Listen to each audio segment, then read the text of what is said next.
So before we get started, YouTube hasn't been sharing my videos as much this month, so I need you guys to hit the like button, leave a comment, and share the video on your social media platforms. Welcome to my channel where we cover the lore of Final Fantasy XIV. We cover the stories both big and small, the epic and the cute, the silly and the tragic. I hope you all enjoy the ride, and welcome to the Chronicler of Lore.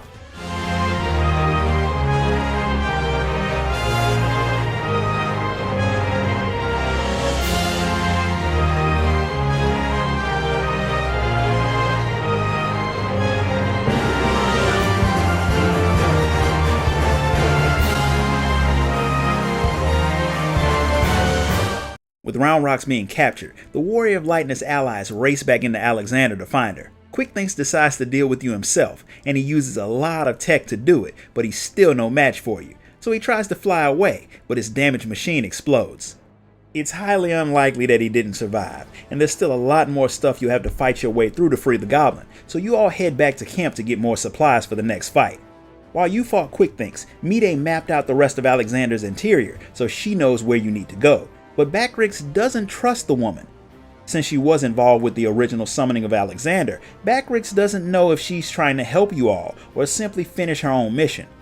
The goblin has a point, and Mide understands why some of you might not fully trust her, but even though she's the last of her group, the whole Build a Perfect World mission was never really her dream.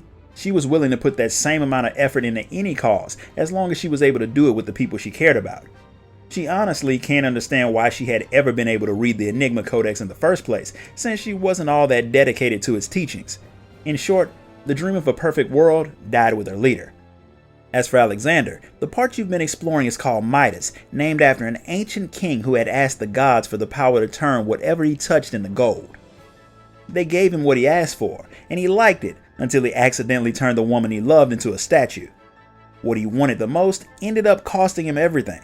That same story can be applied to Mide and her people. The hunt for what they wanted most ended up costing them everything. Now all she wants is to talk to the man she loved just one more time, nothing else. Now that she's told you all her goal, she wants to get back to the important mission of saving Round Rocks, and she has a plan. Alexander has 3 main sections, each with their own core.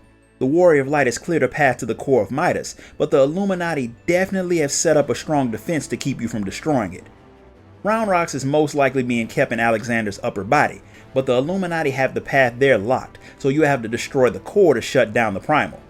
If you break the primal, the Illuminati will have to fix it before they can use Round Rocks, which will give you all more time to save her, especially since they'll probably have to gather more crystals to get the primal back up and running.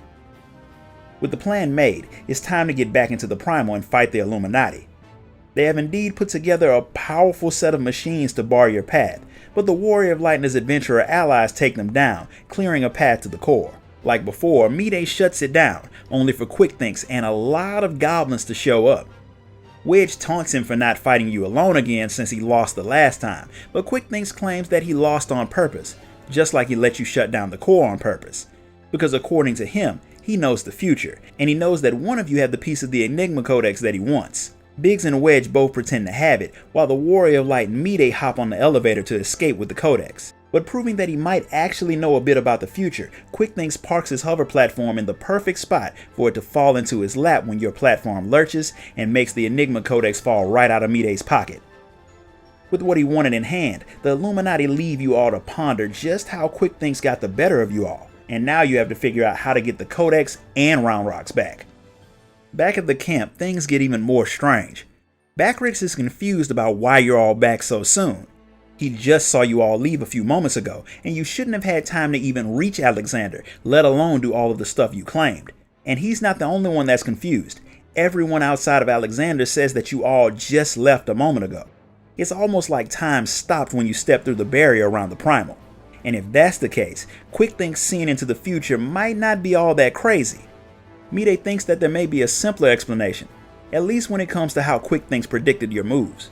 There's a machine inside of Alexander that's made to do very complicated math problems, and using it to determine the probability of something happening isn't that far-fetched. But that only worked for simple events. It actually makes a lot more sense that there are some time shenanigans going on. For now, it's all only a theory, But Wedge thinks that it's possible that Alexander has distorted time inside of the barrier, and it's possible that the Illuminati know that and they're using it to their advantage. They may even be using the primal to somehow bend time to their will. If they're doing that, then your mission was destined to fail from the very beginning. The doom and gloom speculation starts to bother Biggs, and he decides that it might be a good idea to call Sid and see what he thinks might be going on. It's hard to explain over a link pearl, so Sid and Ishtola head back to the camp to chat. Before anyone can fill them in, Alexander causes the land to shake, so you all race off to see what the primal's doing. From what Ishtola can see, without its core, the primal is starting to break down, but it's doing it very slowly. Using her goggles, Sid sees something even stranger. The ether that was leaking out of the damaged primal started flowing in reverse, like time started passing backwards, something that should be impossible, but since none of you know much about the primal, there's no telling what it can actually do. And to make matters worse, it could be undoing everything you did to shut down the cores. If the Illuminati can simply reset your progress on a whim, beating them will be all but impossible. And to make matters even worse, with Round Rocks in hand and the final piece of the Codex, Quick thinks and the Illuminati gain full control of Alexander. All that's left is for them to wait for the final core to power up, then they'll be able to unleash Alexander's full potential. That won't just give them the power to remake the world as it currently is, they'll have control over time, and that'll give them the ability to rewrite history itself. This concludes the story of the second part of Alexander, Midas. If you enjoyed this video, hit the like button, subscribe, share the video, and donate so I can keep bringing you guys new content. Until next time, guys. Later.